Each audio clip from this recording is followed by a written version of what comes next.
It's a bird. It's a plane. It's Superman. This is Dan Jurgen. This is Jason J. Lewis, the voice of Superman on Justice League Action. This is Mark Wade, writer of Superman Birthright, and you're listening to the Krypton Report. The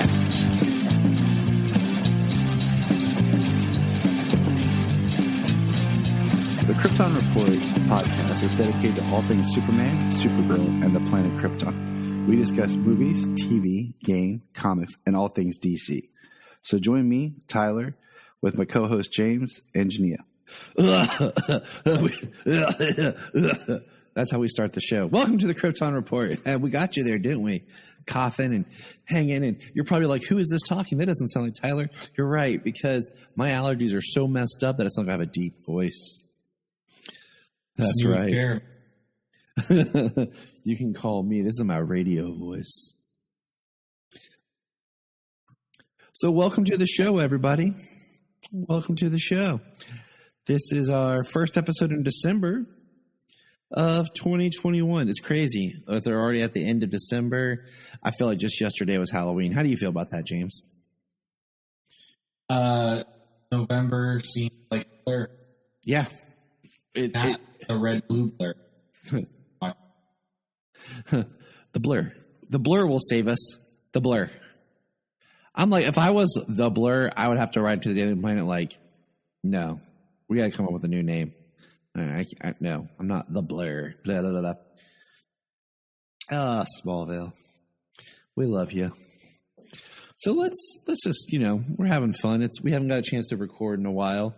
Been busy because of the holiday and life. So it's just nice to hear your voice again, James. Yeah, it's been a while.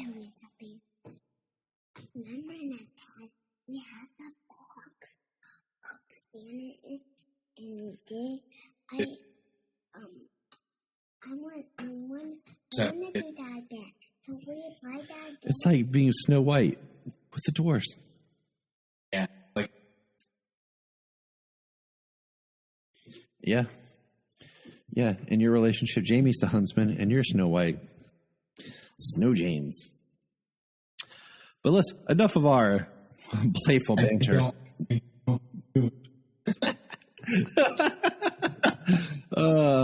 Let's just jump into some news. Okay, so Doom Patrol ended just recently, and that was kind of crazy because there was like one day. We had one day, James, where on Thursday we had Titans, Doom Patrol, and Young Justice. Like, it was like DC's joy to me. They were like, here you guys go. Boom! And that was over shortly because I didn't realize Doom Patrol season was as short as it was. It went quick. I felt like it went really quick. Yeah. They released 2 or 3 episodes. I think it was 3. I think so. When that happened, kind of, like the time span. So it did seem like it was really bad. I haven't it. So. Yeah. Half season 3 is all good. We can talk about it. Because there's one scene that it was hilarious that I have no one to talk to. Oh, let's see. Sorry. It's all good. Batwoman is on its break. It had its like mid-season. That's like the one show that's kind of in production like they used to do the shows. So that's cool. It's actually been really good this season. They're doing some interesting stuff. We got our first picture of what the character of Mary looks like being taken over as Poison Ivy. So that's pretty looks cool. Good. She looks cool. It. Yeah. I've seen it. Go. The way they're doing finding an interesting way to bring in old Batman villains but new has been really cool. It's really brought life to this season. I mean, I have.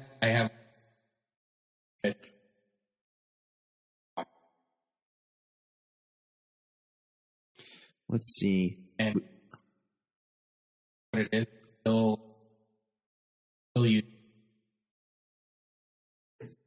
Yeah, I agree. It's gotten a lot better. It's kind of found its footing now.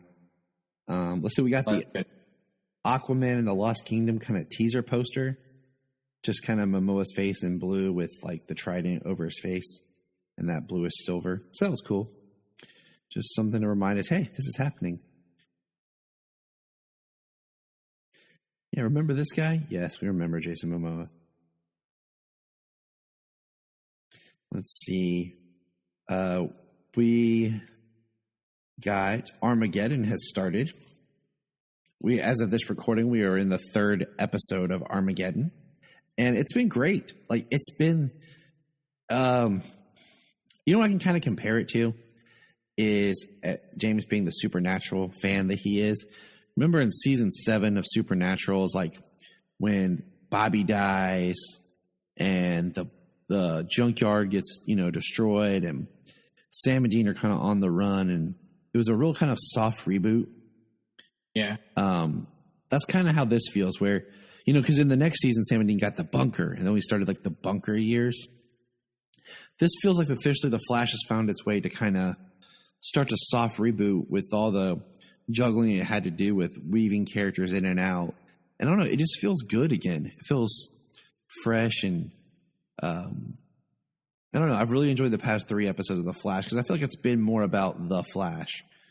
And it's great to have The Flash back. I watched all of last season, but it felt, a little disjointed, and it was just, it was like hanging out with your old friend again. Like, like hearing your voice, which I haven't heard for a while. It feels good. Well, I'm glad to hear that. I watched part, criticism mine about that. You mean like the whole last season of Supergirl was basically the Super Friends, and no one really cared about Supergirl? Yeah, something like. So here's a quick question. Yeah, go ahead. So this isn't spoilers or anything. It's just I was thinking about this. So they've yet to ever use the term Justice League. Okay. So would, the alliance with Black Lightning, the Flash, Supergirl, Superman, all them, would they just be part of the moniker of the Super Friends? I would assume. I mean, they went way back. They were using Super Friends. Right. So I just feel like they're the Super Friends and not like the CW's Justice League. They're like the Super Friends. Yeah. But I threw that on Twitter. I think that would. I think honestly, for it being that, like their brand, the way they are, their network television, I think that the Super Friends actually it works. I mean, it's unique to the live action. Right, exactly. I agree. I was thinking about that when I watched Armageddon Part 3. All right, Batgirl has officially started production. The Batgirl movie has officially started production as of yesterday. So, all right, I'm pumped. Yeah, looking forward to that. Can't wait to hear. See what we're gonna. What kind of quality, production quality they're putting. Let's see. Here's something hilarious. So Zack Snyder tweeted his Thanksgiving turkey, and on his desk was like a copy of omnibus of Final Crisis. So every fan went out and bought Final Crisis, and like it's now like sold out everywhere. I have yet to get a hands on a physical copy. I'm like, years I bought it digitally. And I just kind of laugh because people are like, oh, Final Crisis. I'm like, I thought you were comic book fans, people. I got that junk back, individual issues sitting over my short box over here. I'm old school Final Crisis. I don't have the omnibus, but I have all the main books and some of the other side books. But I'm like, I bought it when I was in the comic book stores going on. Mic drop. All you people trying to catch up. DC, they got to realize they want to. If they want to sell a book, all they have to do is get Zack Snyder holding a picture of it and tweet it. DC sells out. For sure. Absolutely. That's hilarious.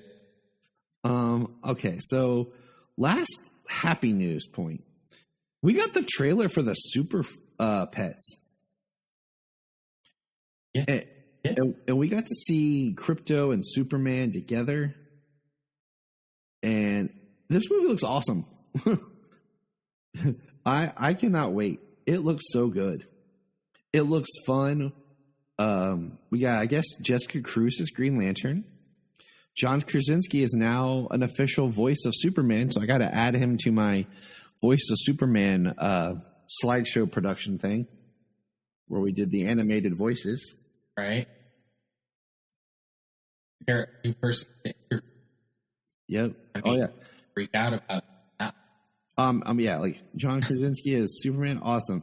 Not mention Jim as The Office. Yep. Which my kids are currently watching upstairs because that's what's on in the background. They're trying to go to bed. And what was up with Cyborg and his afro, though? That was kind of crazy. Yeah, that was.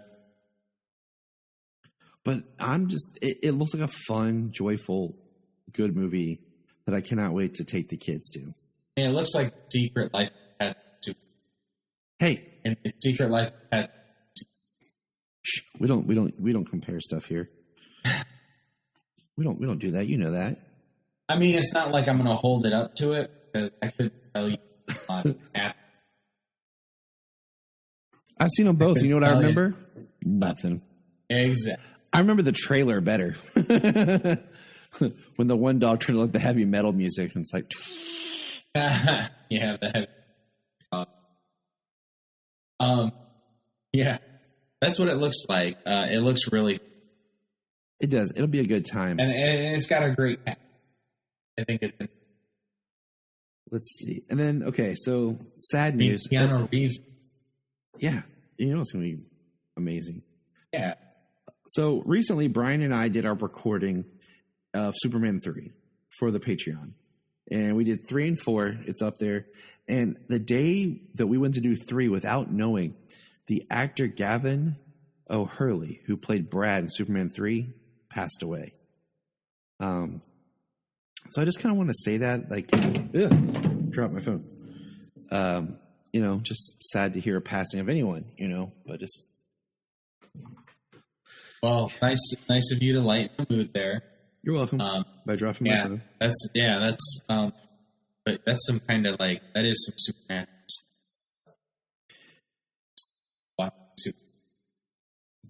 Yeah, it was. And then last but not least, are you caught up with Young Justice? I have not watched today's episode. Okay, that's fine because we're touching on spoilers. People, jump ahead a little bit. An episode that kind of just really references the show. Here we go. Spoilers in 3, 2, 1. They killed Connor, man. Dude, I'm still hoping that they took. There was a reason the Legion was there. So am I. And I bring that up more because the last episode where Clark has to try to explain death to little John and why Uncle Connor is not there with them. And Clark has the breakdown about how he spent so many years at first pushing Connor away. Yeah. It was so good. And I've liked this season because they're doing these like little story arc chunks. And they're back to more of the characters that I really liked. We haven't touched on Aqualad or Nightwing / Dick Grayson yet from the original team. And I've been hoping that something would happen with Wally from the Phantom Zone. Or not the Phantom Zone, the Speed Force, when he died. I mean, who knows at this point what to expect.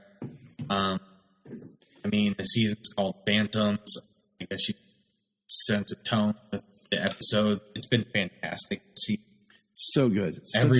Everybody's such It's such a better season than last season. I felt like last season started good, and then it just got all about Brion and Tara and Violet Harper. And I'm like, I don't care about any of you characters. I don't. I mean, it's nice of them to the characters, introduce new characters, show entirely about them instead of team, even though the team was rotating. But it wasn't even about the same team. There were so many fraction teams last season. They've just found a better way to give each character a little bit. Barbara Gordon. And everybody's got their own little world that they're dealing with. Like Deanna, Connor, them, everybody on Mars.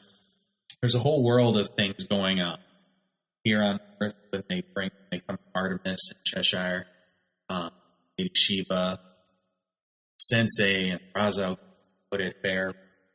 Yeah. But still, like everybody, so great, such a great amount of storytelling, and I mean, there's no through line yet as to what the season itself is going to be about. Maybe there's something in this newest. Yeah, I feel like something's going to come up. So. I feel like something's going to show up. Yeah, absolutely soon. It's just a thought because I've enjoyed every episode.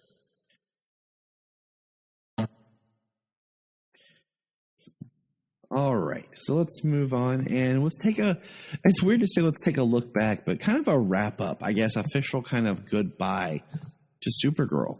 You know, a show that this podcast started and kind of was around, and you know, the two shows that this podcast was started with have both come to an end, and it's kind of an end of an era. So we're going to do a quick break and come back and talk some Supergirl. And our last little bit of news, little tidbit. There was a picture that was tweeted out of Tyler Hoechlin for season 2, standing next to Amy Jo Johnson. That's right, the Pink Ranger herself. 10-year-old Tyler would definitely be very excited and confused by this photo. Superman next to Amy Jo Johnson, but he would wonder why she looks like she's put on a couple of years. But still. And he's wearing his suit, but it definitely looks like his suit, like they've removed some padding. And maybe his symbol's a little brighter. I can't tell. I still wish they would just make his symbol pop a little bit more and go back to the symbol how it was on his old costume. That's the only thing about this and if they would just make that and then lower the neckline, this costume would be perfect. But they've updated his boots. And what are your thoughts on his new boots? I mean, I like that the red appears to be a little bit brighter, and like it. Definitely, they look brighter. The dip is definitely more classic Superman. They look a little, I don't know. They look a little interesting, just like not as solid looking, but they still look comfortable. The old ones look comfortable. These definitely look a bit more boost because they look a little higher on his costume. But his old ones, they look comfortable. It reminded me of like if you go and look at Michael Keaton's '89 Batman suits. I want to see you tell me. Say that. I'm recording. Where he had Nike cross trainers like mixed in to make his boots. That's what it kind of reminds me of, his old ones. The new ones look a little bit more boot-like. So. But it's just kind of cool that, you know, little things they've tweaked the costume. So Right. But yeah. Yeah. I'm only looking at a close-up. Yeah. I like them. I do too. I'm just happy that they're they just finished episode 6 of season 2 filming. So it's pretty exciting that we're that far into season 2. But all right, let's continue. All right, Mark. Do you like movies? Of course you do. Do you like comic book movies? Of course you do. Well, our Patreon is launched now. It's $1 a month. That's all we ask. $1 a month to hear great content. And right now, one of the biggest things we're doing on our Patreon is movie commentaries. I am a movie person, and I love to talk about movies. So what we're doing is at least 2 movie commentaries a month. You'll hear the wonderful voice of my wife, Jania, more often, and other special shows. Check out our Patreon at KryptonReport.com/Patreon. And all we ask is, hey, $1, it helps us keep the show on. We're not looking to get rich. We just help with the cost of doing this, and it helps a friend out. You loan a friend $1, you probably have $1 lying around the house and change. So check out patreon.com/KryptonReport. Sign up for the $1 a month and send us a message. You can be on the podcast. We can talk about something, anything you want to talk about. You can join us for a movie commentary if you want. So check it out. And we're back faster than the Flash. Drying my tears. It is, and I was talking to a good friend of ours, of the show and everything today, and we were chit-chatting. He said, he's 4 episodes away from finishing Supergirl, and he said, it's kind of become a chore trying to finish this last season. And I'm like, it's so sad that this show that we started on such high hopes as the final season became a chore to watch. Yeah. When it's laborious to watch a show, it's hard to really get touched. Look at that. James busting out the thesaurus, using some words, schooling us. That's what happens when you spend all day with a 4-year-old and a 6-year-old. But so we got some questions here, and we're going to kind of talk about some things. So thinking back, what were your thoughts of the show before the pilot? Just seeing the trailer. Do you remember that time, James, back before you knew me? Oh, a little bit. I was excited, another super show.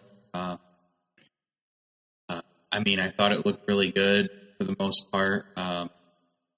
They showed the red tornado pretty early on. And what is that going to look like? That was so bad. So bad. Yeah, I was excited for the show. I watched the pilot as it aired. Yeah, I was definitely hyped for a Krypton. I remember the trailer for the "This Is My Fight" song, "Take Back My Life," and I will admit, I had a friend at work who knew that I was such a huge Superman fan and everything, that when the pilot leaked, he gave me a copy on a thumb drive. Wow. And I watched it. And then I still watched it when it aired live. But I didn't do any kind of review or any kind of comment or anything like that before. It was interesting how the Flash pilot and the Supergirl pilot both leaked. And I also had a copy of the leaked Flash pilot that I watched a lot because I loved that Flash pilot. And even when it aired on TV, I watched it live. I was so pumped for that show. When that show came out, it was such a great evolution. Spun him out of Arrow. They gave him his own show. They did it right. It's him being struck by lightning coming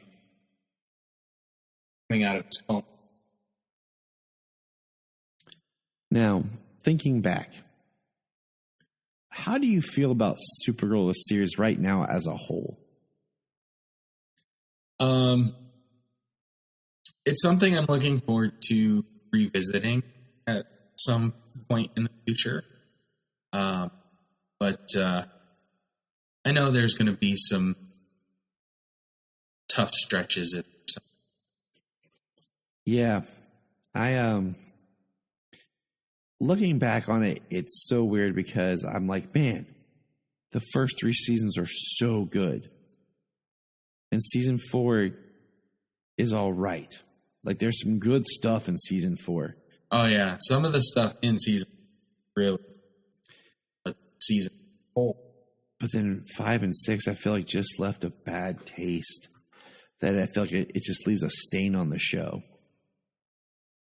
And that's right now, when we come back to it in a year or so, how we feel, we'll see.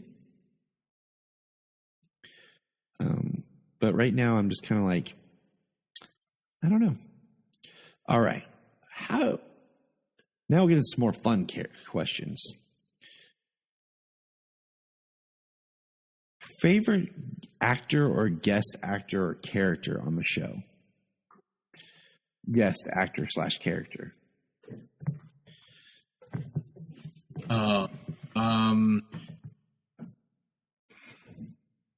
They had a lot of people throughout the show.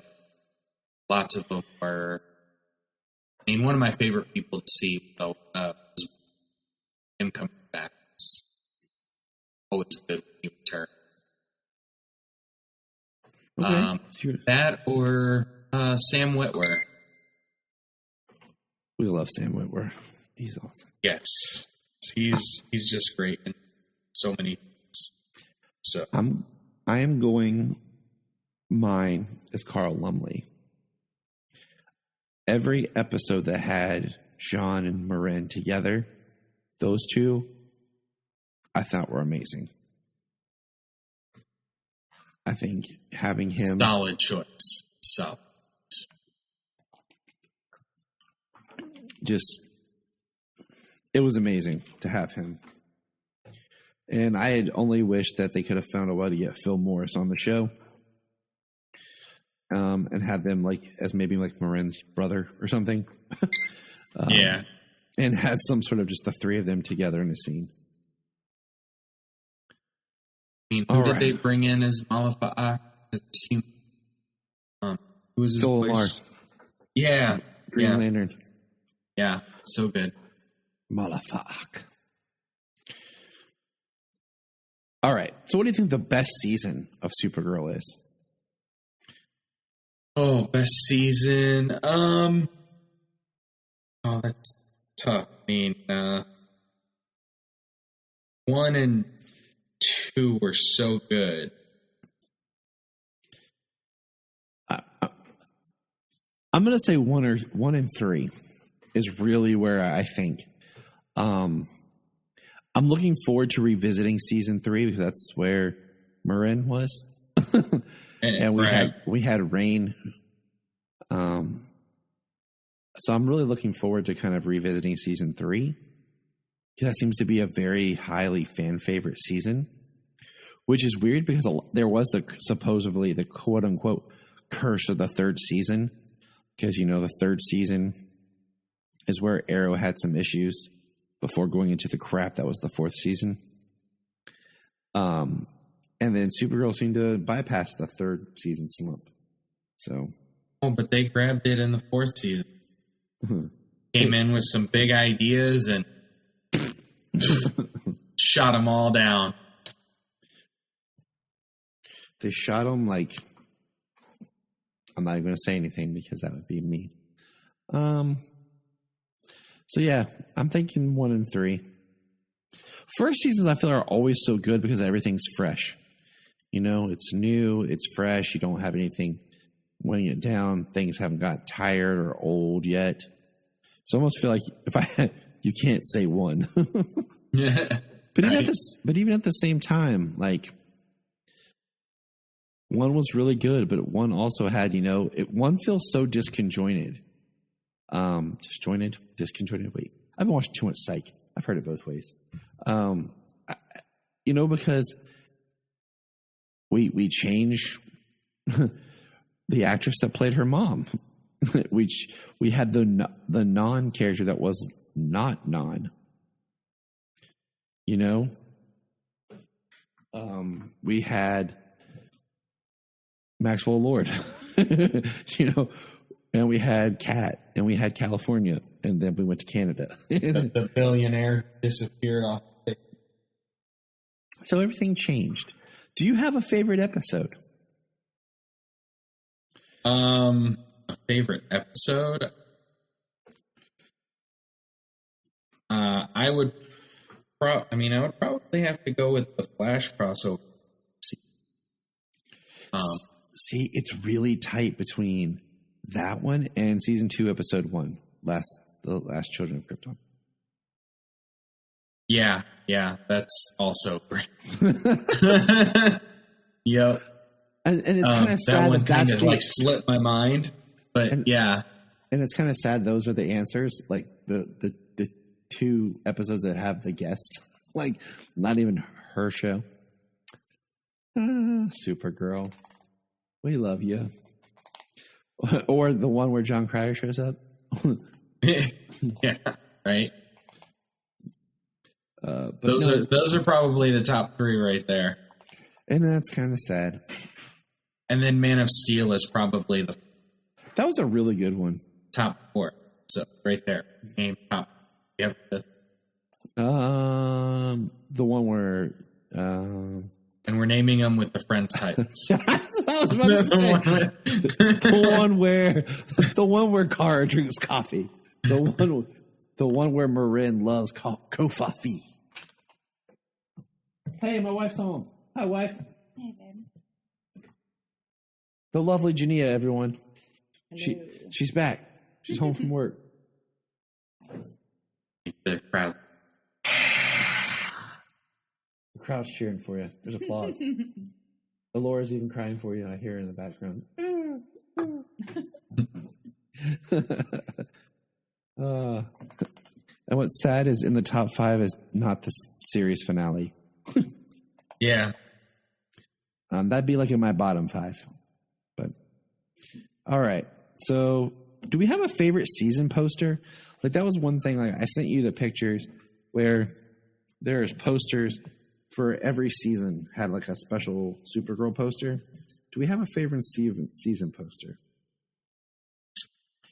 So let's between 2 and 4 in my opinion. I'm gonna go with 4, honestly, just because she looks tough. So let's talk about them. Season 1, the first poster is her. It's great. A new hero will rise. It's her flying over the through the city. It's cool. It looks good. Her arms out.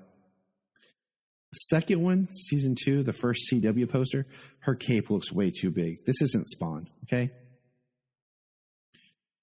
All right. Season 3, it's cool. It's her standing there with like some destruction. It says "Miss Me." I thought that was kind of weird, but it's cool. Season 4 is like all red, has her looking down. It says "A force against fear." And it was the one that everyone was like, oh my gosh, they're going to do like a Red Lantern thing. Season 5, okay, this is where the show, I think, shifts from being Supergirl to everybody. Because the poster itself has Jimmy, Dreamer, Alex, the weird blue Brainy that I hated, Martian Manhunter. And I say Martian Manhunter because it's not Jean, it's Martian Manhunter. Lena and Kelly, and there's Supergirl in her new costume. And it's like this really weird white silver sheen with some blue, very diamond crystal look. I hate it. And then the last posters all over. See, I like the coloring and stuff, but I'm not a big fan of, they use this poster for they've used this poster for every group for like the last 6 or 7 forever. Where they've got like all of the characters in this collage. Yep, that's the same thing season 6 is. Dreamer, Kelly, Alex, Jean, Kara, Brainy now is like regular Jesse Rath Brainy, and Lena. And Lena is much more prominent. It's kind of weird because it's just like Kara's head. Like you don't see her costume, and they're like inside the symbol, and it's like purple. It's like an 80s attack for the poster. So it's kind of like I don't know. It's like too busy. I like 4. I think 4 is second favorite. What's interesting is, so I saw someone post today that they posted one of the posters from Birds of Prey that I hadn't seen before that I actually liked, where it's like Harley, the Birds of Prey walking on the street, and in the back is Black Mask's face. And it's the exact same kind of layout as the Zack Snyder's Justice League poster, like on the DVD case with Darkseid's face in the back and then the Justice League in the front. They're like, oh, I knew I liked this poster from somewhere. It was interesting. All right, my next question. And this is where we got to think, James. something you had wished had been different or happened in the series. So, what's something you wish had been different and something you wish you would have happened in the series? Oh man. One word, a lot. Yeah. I mean, a couple of things I could point at would stress a lot. One thing being different, not taking so many Superman storylines. Yeah. And using them for Supergirl. That would change a lot of the series itself. I mean, sad to say that maybe Lex not being her biggest villain. Right. As much as I love John Cryer, as good as he was, exactly. I think after Crisis, he shouldn't have come back. He should have still been existing in the world, with the whole Leviathan thing or whatever. Like, it should have been like, Lex Luthor is loved by all people, and just kind of left that thread out there that he's out there, Yeah, working the humanitarian thing. And then that he's, gone to somewhere else, to like Metropolis, to run Luthor. Elcor, he's taking it back or whatever. And just kind of let him go.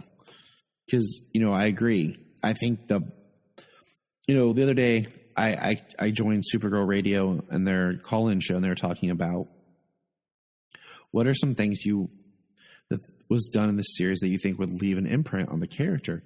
And I'm like, man, there's so much in this series I feel like they just ripped off from Superman, because when the show started, they wanted to do a Superman show, but couldn't. So they just used Supergirl. I mean, the reporter angle, Catco magazine, and all of that. Like, they didn't really give her, there's so much that her character could actually have, this original 2 Supergirl, but they just made her a copy of Superman. And then she got her own identity for a little while, and then just became a member of the Super Friends as it ended. I wish. Yeah, it kind of seems as the farther the show on. And I just kind of wish the last step back. Yeah, I wish the last season they had kind of pulled back and let some characters go, so that when it got down to the last episode, it was a little bit more just Kara and not a whole cast of characters. And there's probably more point at that treated 2 parts that. We talked a little about it when we talked about the ending of just how some superhero shows really end in a finale that really makes you feel like that story is over. And I don't feel like that with Supergirl. I don't feel like it feels like that is over. And maybe next year or something, Melissa will show up for a 1-episode appearance or something as a special guest. But who knows? And I would like to see. I'd like to see her return on a flippin' episode of Superman and Lois. She don't have to suit up. Just be Kara for a little bit. Come to the boys' graduation or something. Right. Come on.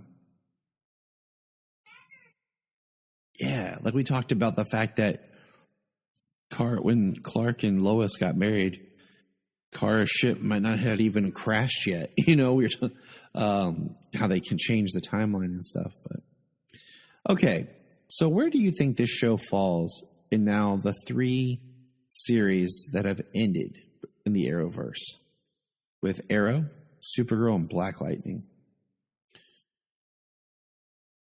Oh man.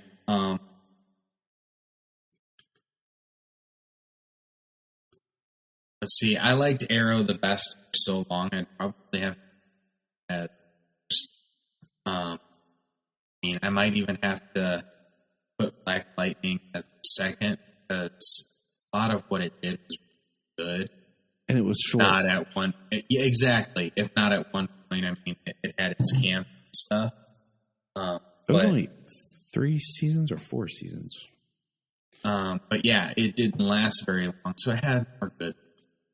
Right, like before it got too tacky, like it was like, we're done. Yep. And Supergirl reached into that into that era or into that time. So yeah, but it last of the 3 shows that have been. And Black Lightning realized like how to start cutting back.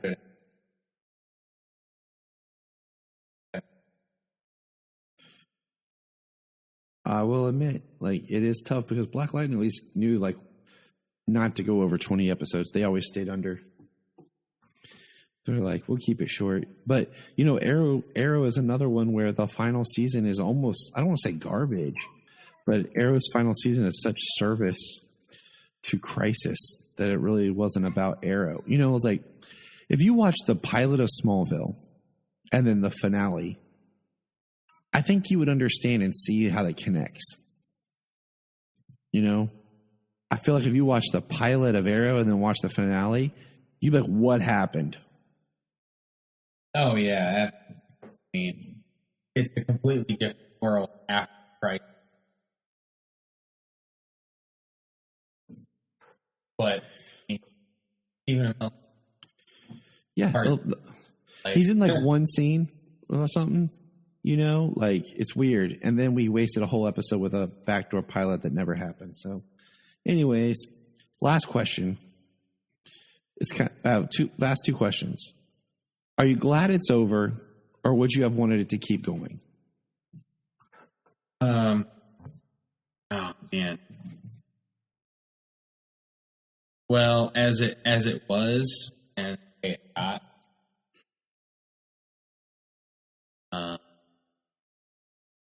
because if they would have kept up finding somebody and heard it. Okay. When each season it's hard to keep up. I don't know if they had writing it. So, you know, I'm just going to say I am glad it's over. It was starting to get, but in the same way, I'm going to say this. Had they ended it just slightly different, maybe I would have wanted it to keep going at least one more season, because the way that the show ended, I felt like it set up new storylines that would have been really interesting to see what happens. So that is my last thought on that for now, you know? Yeah, I suspect we'll discuss the show in detail in a little while. Yeah, it'll kind of always be there. It'll start to become like how we reference Smallville all the time. Yeah, I think so. Be like, remember in Supergirl? So yeah, it's kind of bittersweet, but you know, we've had some time to kind of think on it and live with it, and here we are. All right, James, you want to get into some comics, man? If you're enjoying this podcast, here's some of our favorite podcasts to check out.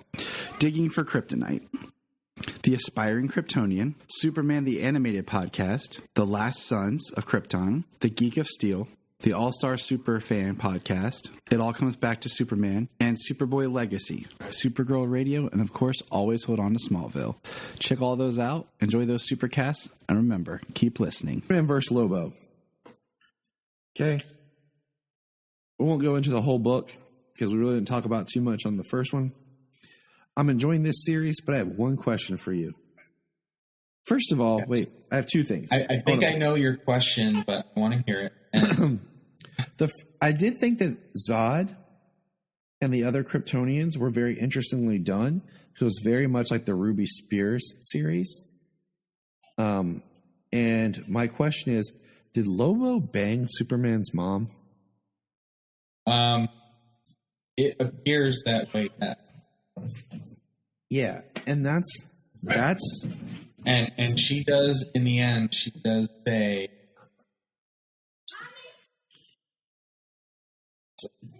it has been my greatest honor to serve Tom side.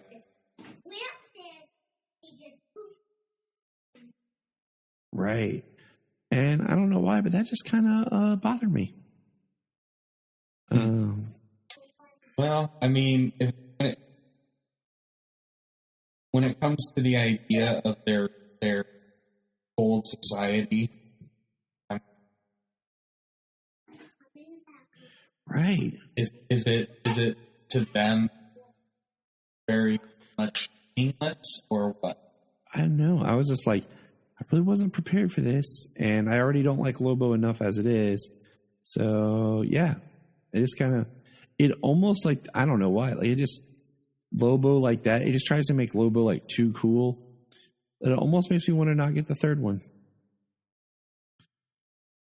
Just because I'm like, you're trying too hard to make me like Lobo. I'm not here to like Lobo. But that was all I wanted to say with that book. So Superman and the Authority special issue. It was cool. It wasn't what I thought it was going to be. But it did kind of set up the fact that they did a mission before War World.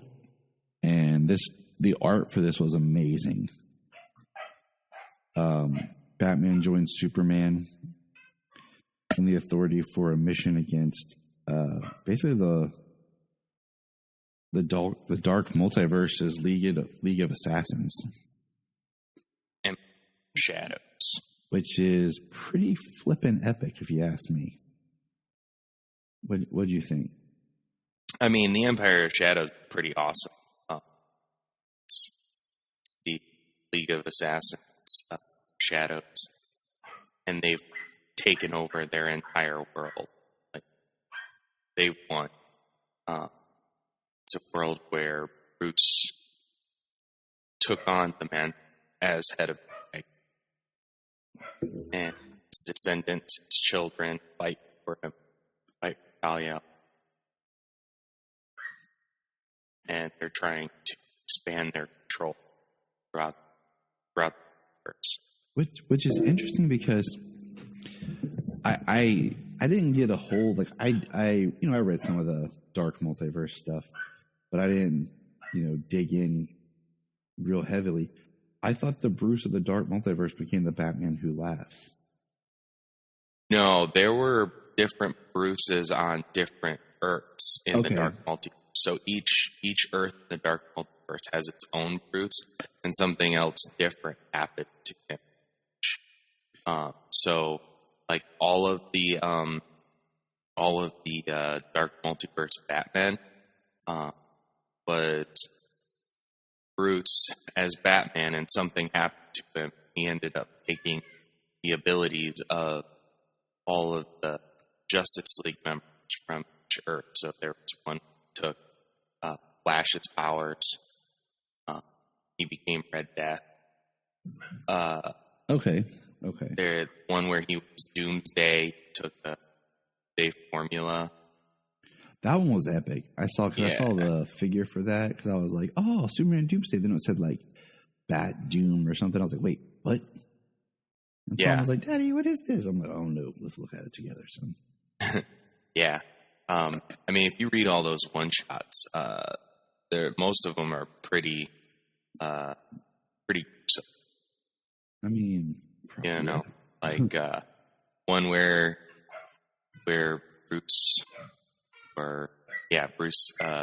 becomes a Green Lantern, takes the lantern ring, or a lantern ring finds him when his parents die, and he chases down Joe Chill ring, and sheer willpower breaks the ring's like mandates, like killing this and that, killing out of cold blood, and he breaks his willpower. He breaks Joe Chill up. That's pretty hardcore. Wow. All right. Okay. But so Bruce Wayne is the ultimate BA person of any multiverse. That's basically what they're trying to tell us. Yeah, basically. Of course he is, because, he's Batman and that's what DC does. So, yeah, that was definitely a cool read. It wasn't what I thought it was going to be, but I did enjoy it. And the artwork is outstanding. Just like Shao Kahn, you know. Outstanding. And let's see. All right, moving on. Superman 78, number 4. Which is interesting how we're almost done with this run. Like, we got 2 issues after this. But the issue opens up a little bit more of a back history on Callow and how Brainiac went from being more organic to being more mechanical. We see basically Jor-El passing on his legacy mantle of a science council to his son inside the city of Kandar, and we see Clark trying to enjoy a beverage of Kryptonian style. And basically, like, his father just basically saying, like, this is your life now. This is it. This is here. This is now. And then we're back in Metropolis with Lex, who's trying to figure out a way to reach Clark using alpha waves, because, you know, that's what they do in Superman 78. They talk alpha waves. And Lois is there with him. Don't really know what Lois is contributing, you know, but other than she's the voice that talks to Superman inside Kandar, and he tells her to hang up before Brainiac knows. Of course, Brainiac, you know, he picks up on it and realizes that Earth isn't as meaningless as he thought. That's what Lex wanted. Brainiac comes back to Earth. And the little radio thing that Clark had on him, that Lex had put on him, is exactly what Jor-El needs to help them escape. And Clark redons his Superman suit as basically Brainiac takes Metropolis to be bottled. Yeah. And that's pretty much Superman 78. What do you think, James? That's interesting, though. A little piece of Earth technology that Lex invented to be able to transmit through Brainiac's domes. Yeah, I mean, it doesn't have to make as much sense. It's 1978. Nobody knows about science. Right. We're not all hip to everything. We're all just like, what? What's this? So I enjoyed it. I'm enjoying this book. It wasn't like the book of like, oh my gosh, but I'm enjoying it. I kind of wish that it was a longer run in some ways, because it's kind of a refreshing Superman story. Not being bound by all the current stuff, but I'm thoroughly enjoying it. I mean, yeah, I'm enjoying it. Kind of want to see what they do. Well, maybe we're lucky. It sells well. It got tons of Batman 66 and a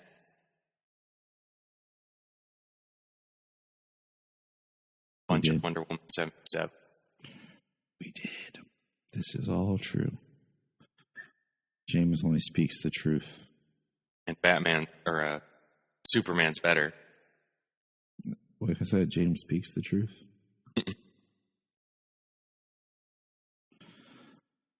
All right.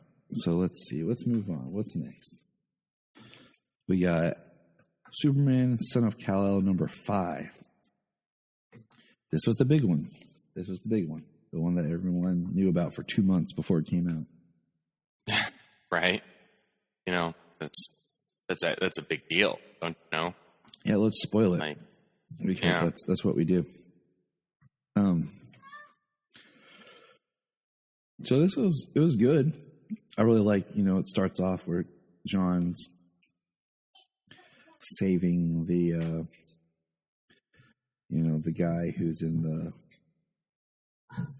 I'm looking for his name. What do they call him? Who's like burning I don't recall that.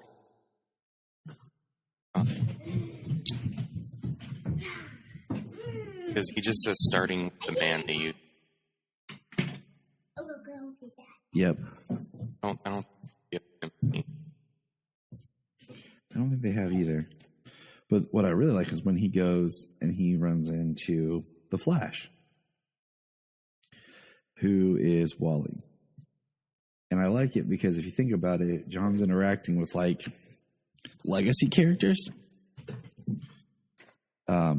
Wally as the Flash, not Barry. He was interacting with Nightwing. So I thought that was really great. Just kind of people that he could probably relate to. Because he even says to Flash, he says, "This man is like Fault Line, another enhanced person who has no memory of who he is. His powers are triggered by stress. I need you to look after him, Wally." And Wally's like, "Sure."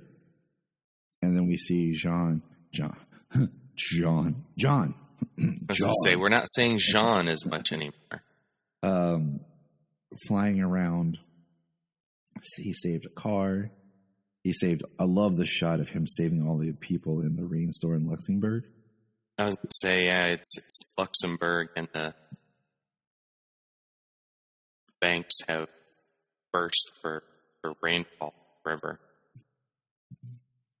And it floods the city, saves people's cars, saves all out of their buildings and stuff. I love it because I love seeing how fast he's working and just saving everybody. I like how he keeps talking about having to hold back, and that he has to be more careful than ever because he knows that he's souped up, more powerful than ever. Just like his dad. Yeah. The scene where he rips the side off the vehicle, Zambezi, is pretty looking. Rips the side off like a tin can. And then we see him in Costa Rica, takes the time to save the one girl, and then we see him with his COVID mask. Yeah. Where he's like, "I'm telling you, we can't take any more patients," the doctor says. "What are we supposed to do?" "I don't know." And he's like, "Dr. Edwards, call Metropolis General and let them know all these patients and transports are on their way. I'll do the rest." And we turn the page and he's carrying a huge chunk of bridge.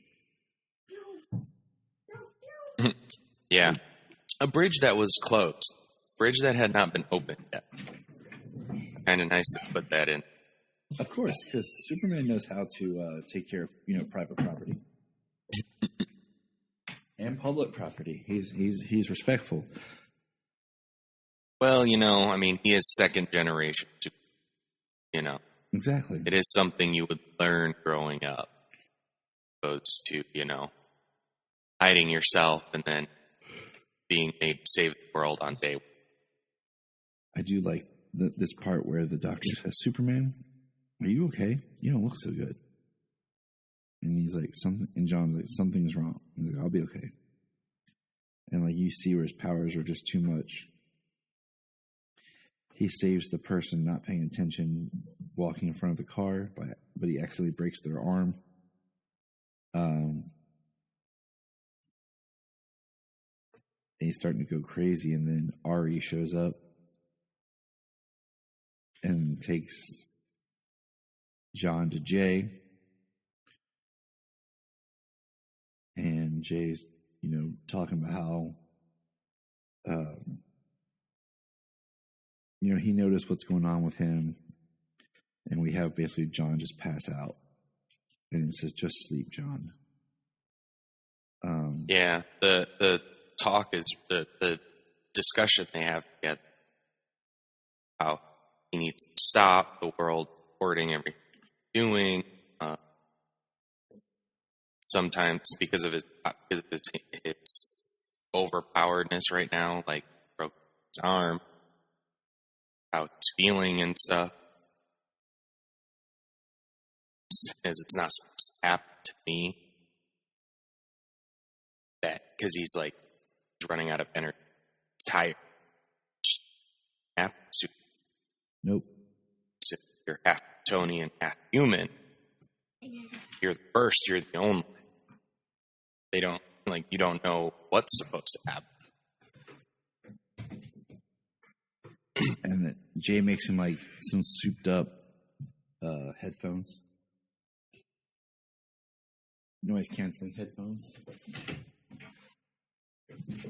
Yeah, what's really cool is he's so tired, he's like exhausted. So, but his powers are still going crazy. Still hear and see everything. Which would suck so bad. I mean, I feel for him. Well, it's like some of the episodes we've seen or whatnot of like on Smallville when Lois had Clark's powers. Yeah. And she couldn't ignore but prioritize, That was the nice thing that they described there. He was like, she told him what's happening, and it's like, it's not life-threatening, there's this or that, there's a hospital right around the corner, whatnot. You know what I mean? Like, he knew this. So, it's like, some people have to take care of themselves, sometimes he has to intervene. True. Good points. So, it must, and that's got to be champ, to learn what not to intervene in. And what's interesting is, John wakes up and he's like, how long have I been out? And Jay's like, 9 hours. He's like, 9 hours? And then they're talking. And okay, so this is the build-up, right? It's really interesting. And I like where Jay's talking to him and he says, I mean, with my powers, I can't actually be hurt. You feel like you have to protect the whole world, but you don't have to protect me. I'm the one person in the world you don't have to worry about. And then you turn the page and they're kissing. It's a huge 1 page. And I'm like, I don't know. I just feel like the build-up's kind of like, if this was like storyboards for a scene. In my opinion, it looks like in a scene, it looks like Jay goes in kiss and surprises John with it, but John doesn't seem against it. Right. It just feels. You know what I mean? Yeah, I agree. But it's just like the last panel of Jay before like you turn the page is just kind of interesting because it doesn't feel like that's where it's going. So could you imagine? I would have liked to have read this without the leak. Yeah. Yeah. Because it's really interesting to see. Just like, okay, and then you turn the page, like, whoa. Yeah. Well, like the second to last panel, you could potentially see, like, oh, is that a possibility? It might strike you as something, but just reading through it so quickly and then flip the page, it's like, yeah, that would be surprising because they didn't really hint at it on the page. Or in the stories, it's been a friend.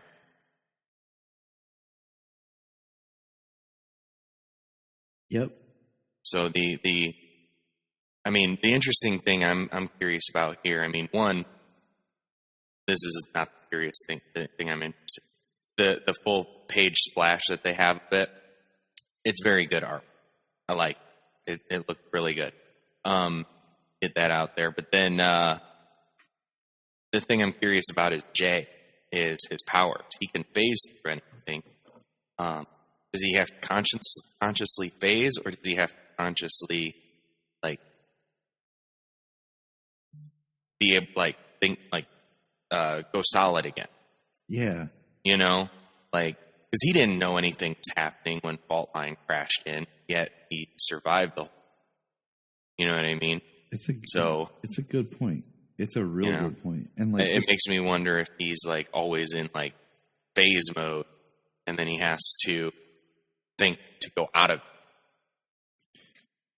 it. That would be an interesting way to do some shit. I agree. And then John leaves his cape with Jay and flies off. I do like that, though. He's like, right, oh no.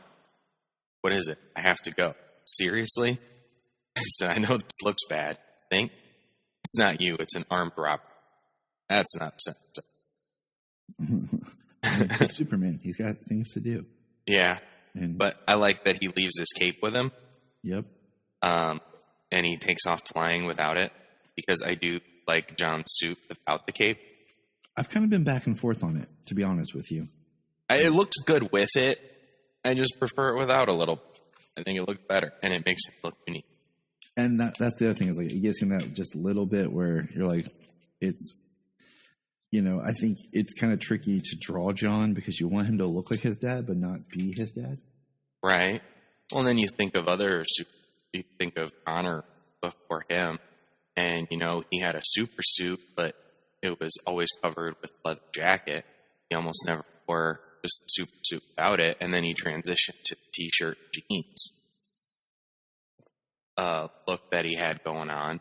So Connor never really had Superman suit to go out like that. In the New 52. Yeah. All right. Action 1036. Are you ready for this? Damn.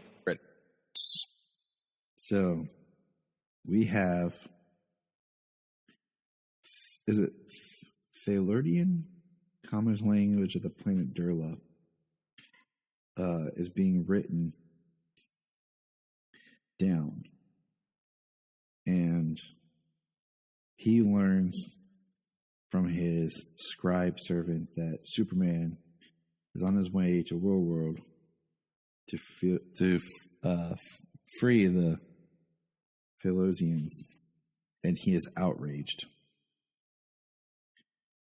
And yeah, his writings and everything, he seems almost peace-loving and everything. And as soon as the word Philosians is brought up, he loses it. Yeah, he seriously loses it, and it's very jarring, to say the least. He goes from being nice to this guy to threatening his life. This is War World Saga Part 1. And we see the team: Enchantress, Manchester Black, OMAC, Light Ray, Apollo, Midnighter, and Steel on their ship, all kind of doing their thing, getting ready. I think Superman should have been in some sort of sun chamber here or something. And what's interesting is following the art, because in the panel we see Superman's face. He doesn't have the white on the side, this graying hair on the side. But then later in the book, I think it shifts. Well, yeah, I think that's it does. So it's just interesting to follow the art, Well, it is. It's interesting to follow the art. Story, the art changes as the story is revealed. What Manchester gives later on. It still makes it very interesting if you trying to put these things together. So we had Grant Morrison, and then we have this Superman and the Authority of the stories. I don't know, Yeah. Yeah. This Clark doesn't seem to be the Clark Superman back when JFK was assassinated. That's just some of that Grant Morrison stuff that you're just all right, I got to figure this out in my own mind. Grant. Thanks a lot, Grant. Right.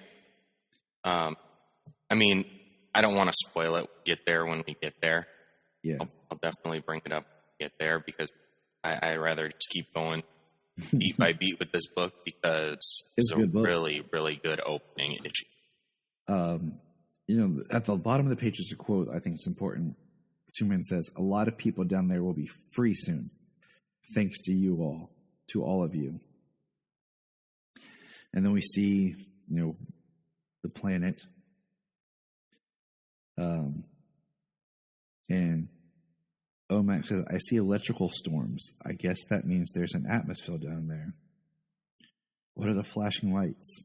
Superman says, that's artillery.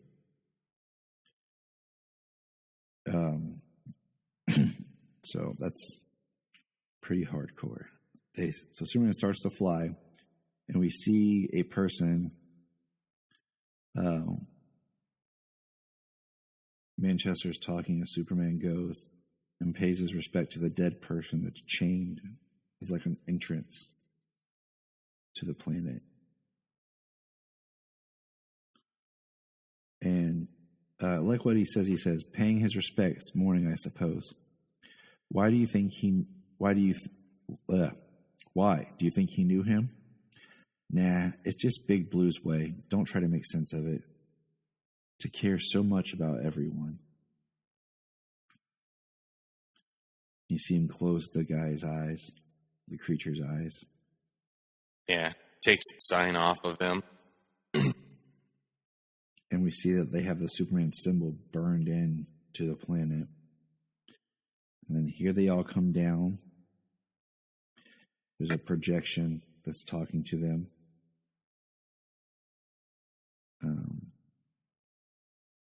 Yeah, this is a crazy setup. It's like it's all a show, honestly. Like what Mongol is doing,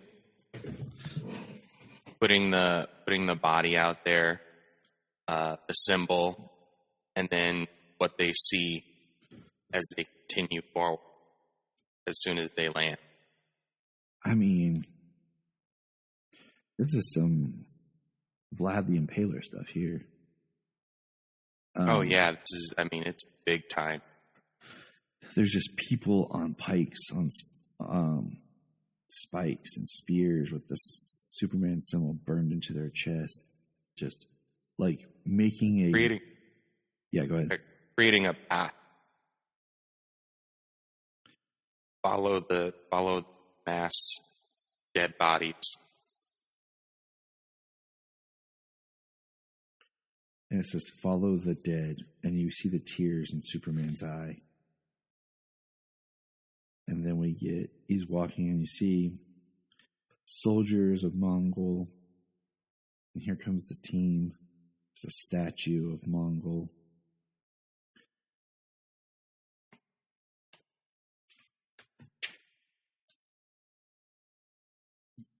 And Superman, he makes his descent. He says, we only have one enemy here, and he is your enemy also. You've been taught that your chains mean strength and pride. This is a lie. Your chains mean slavery, and Mongol is your slaver. We are here to break this hold on you, to return home those who were taken by force, and to find new homes for those who have never known them. And then we see, he refers to Superman as he who has never known war. And Superman addresses him as, who are you, friend? I be Shaitel, most prized servant of Mongol. I have served 4 who bore that name. I am the oldest living Warzune. I know this because I slew the others of my time. My chain is longer than any now living.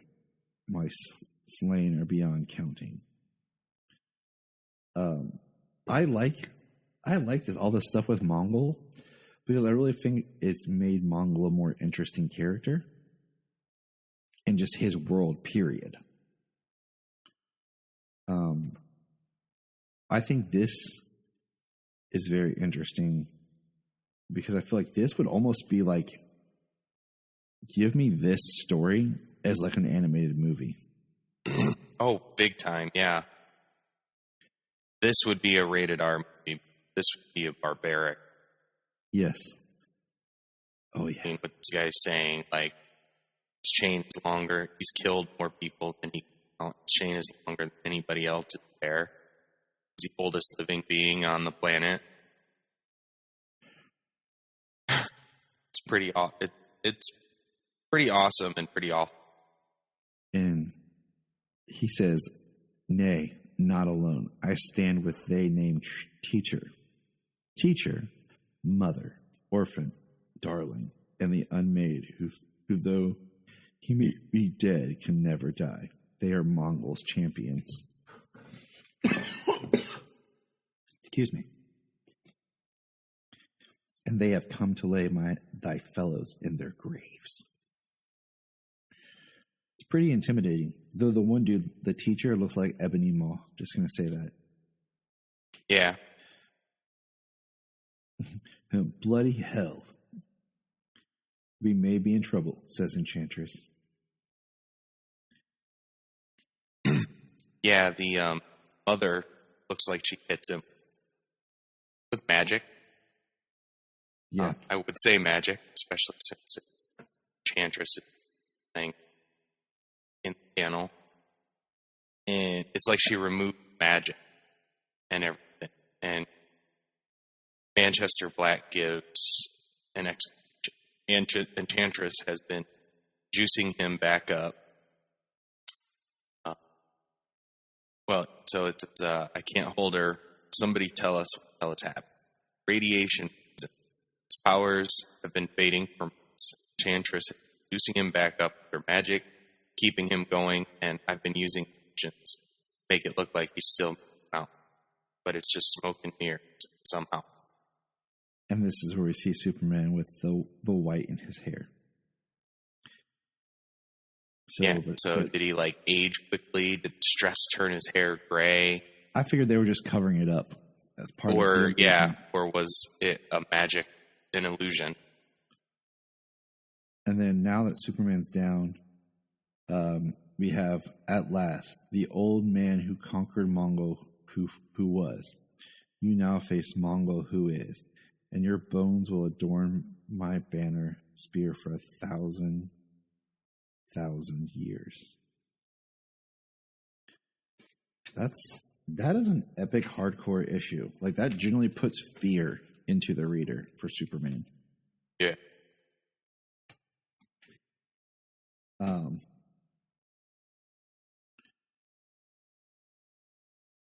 So how are you feeling? I mean, I'm more puzzled as how all this stuff fits its future state. I'm trying not to think about that as much because I feel like when you start going there, you start to get lost sometimes. Well, yeah. I mean, I'm not like, it definitely is not my focus on it because after talking about this, I'm excited to read the new action. Or I'm even more pumped to read the new action. You know, I was more pumped when I bought my 2 books this week to read Justice League Incarnate. Mm-hmm. So I actually went. I read that one. So I haven't had a chance to read that. But soon to get off here, that's what I'm cracking open. And we'll save that for our next episode. So until next time, dear listeners, just remember. Look